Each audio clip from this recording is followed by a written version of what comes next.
Join me today while I show you how easy it is to make a Boston cream pie. First invented in 1856 at the Parker House Hotel, this cake has definitely stood the test of time. So join me right here on Dessert First.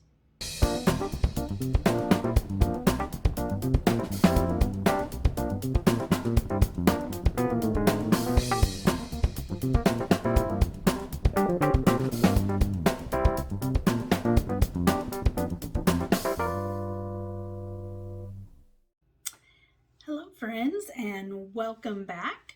If you're new to my channel, my name is Andrea and this is Dessert First. And today I'm going to show you how to make a Boston cream pie. So I'm actually making this for a friend's birthday. It's her favorite cake. And I've been making it for her birthday for several years now. So she's going to come over a little bit later and pick it up. So Boston cream pie is not a pie, it's a cake. Just a little trivia. It was created in about 1856 by an American French chef by the name of M. Sanzia, and I may be pronouncing that completely wrong. And he worked at the Parker House Hotel in Boston, Massachusetts. And then in 1996, the Boston cream pie was designated as Massachusetts official dessert. So it's pretty easy to make. So we're going to get going. I have already made my yellow cakes, and you can find the recipe in the Baking Basics 101 playlist. Super simple to make, and I just put them in the refrigerator overnight so they'll be nice and firm. So, all right, let's get started. All right, so we're going to get the chocolate ganache going for our cake. Now, originally they used a chocolate fondant. I haven't done the research to see what that actually is because there is a chocolate fondant. I'm just not sure if that was what they were referring to or if it was just the chocolate ganache. My guess is the ganache, but honestly, I don't know. So if you do the research and you find out, just put a comment down below and let me know. So I'm going to warm up a half a cup of heavy whipping cream. And we don't want to bring it to a boil. We just want it to bring it to about a simmer. We want it hot so it will melt our chocolate, but we don't need it blazing hot. Otherwise, it's too much. It'll melt the chocolate, and then the chocolate tends to kind of separate a little bit, the oil from it. So we just want to melt it. If you get it too hot, you just need to let it set for a little bit longer to cool back down. Give it a good mix, and it will come back together, but it's just going to take you a little bit longer. So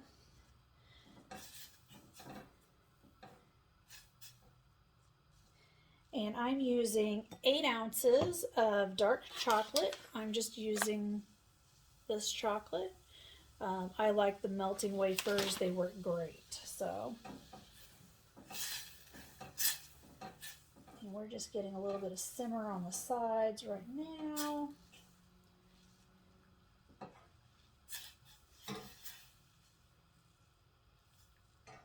Let's see. Yep. There we go. All right. Turn that off. See, it just takes about a minute to get hot. A half a cup is not that much, so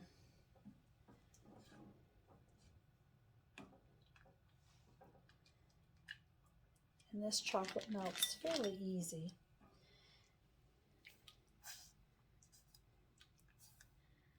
So I'm just going to pour this, as you can see my chocolate here. I'm just going to pour this over that.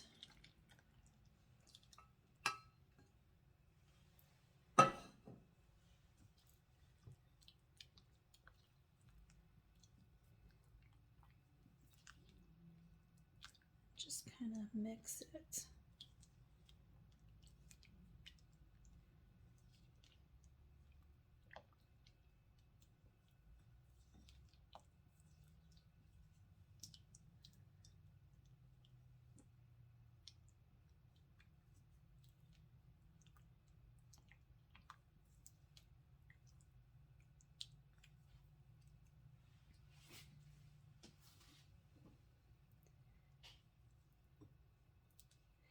And if you find that your chocolate just isn't melting, maybe you didn't get your cream quite warm enough, you can always put some water in your saucepan, bring it up to temp, and then set your bowl over it so the steam will go ahead and finish melting. So we'll see how mine does here.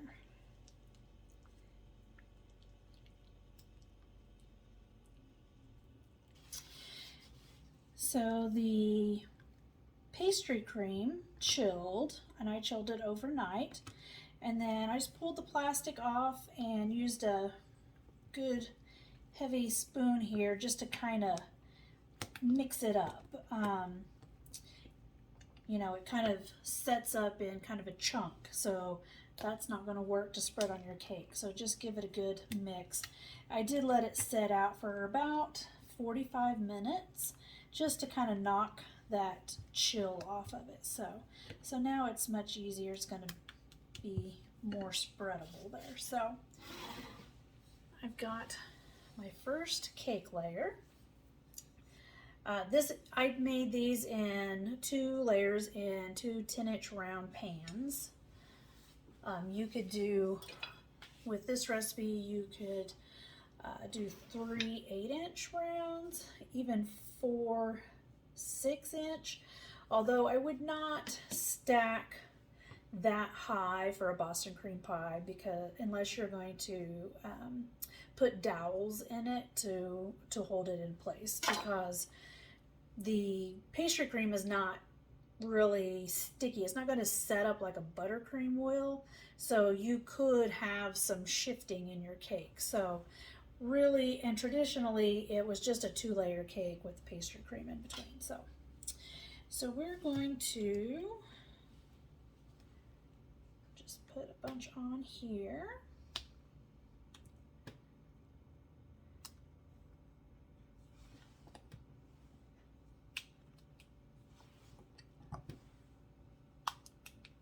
We'll see if we want to use the entire batch of pastry cream or not.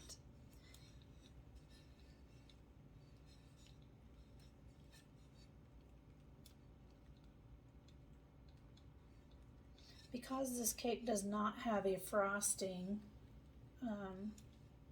you're going to want to have a pretty good amount of pastry cream, just so that it has, you know, something to it without frosting.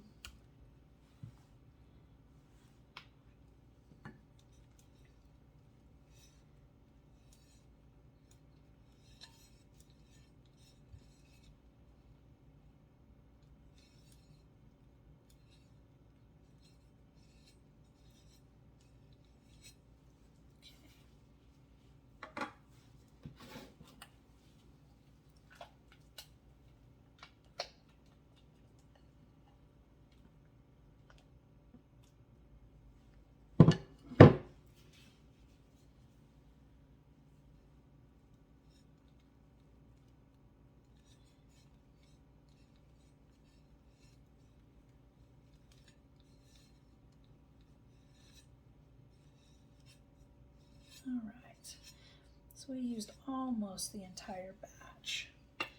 And I'm just going to kind of come around the sides. There we go.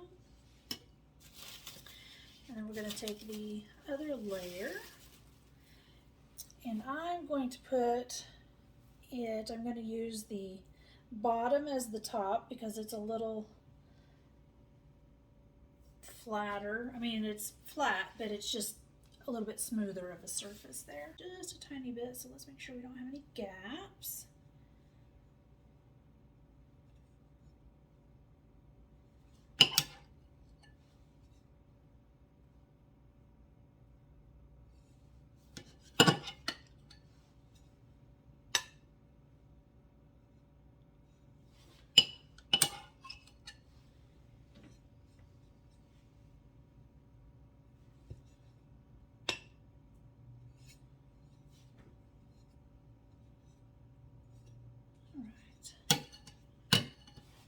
So our chocolate has cooled down a bit more.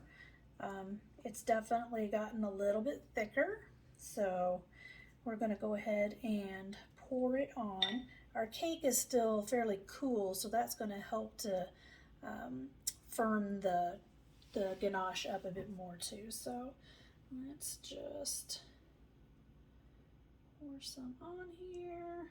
Let's not get too carried away out of the gate.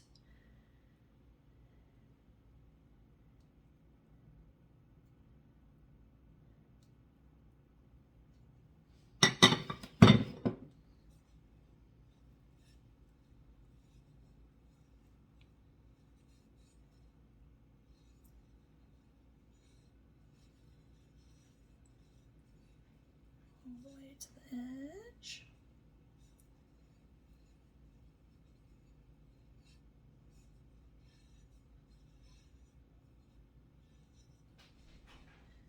And then we're going to add some more here.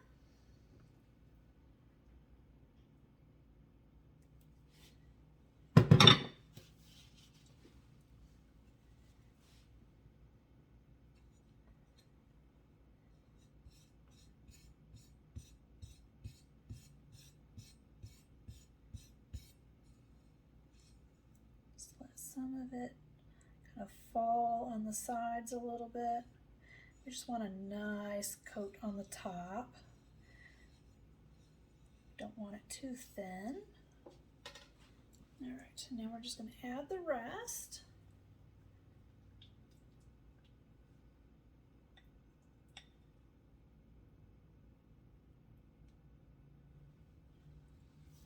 There we go.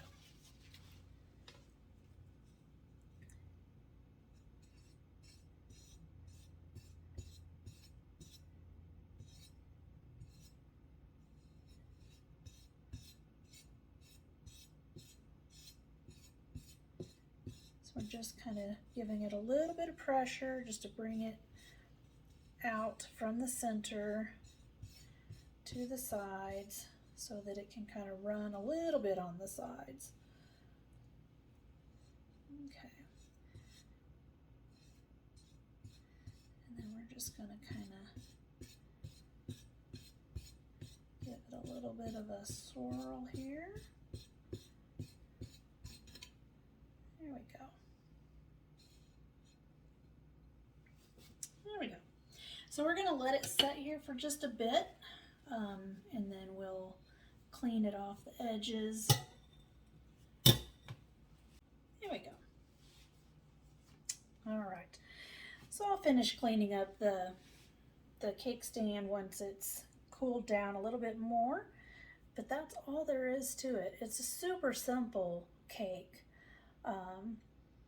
to make. So. But everyone always seems so impressed with it, but it's really quite simple. So one little trivia to finish off, why is it called a Boston cream pie instead of a cake? Well, apparently back in before the modern era, they baked pies and cakes in the same pans. So it was known as a Boston cream pie. It was also known as a Boston cream cake. So there's a few different ways that terms that they called it, but they used the same pan, so they were very interchangeable. Cakes and pies were all made in the same pan. So there's your little bit of trivia. So I hope you've enjoyed this video. If you did, go ahead and hit that subscribe button. Give me a like, and feel free to share. The more the merrier. So we're trying to build this channel. So thanks for tuning in, and I'll see you next time.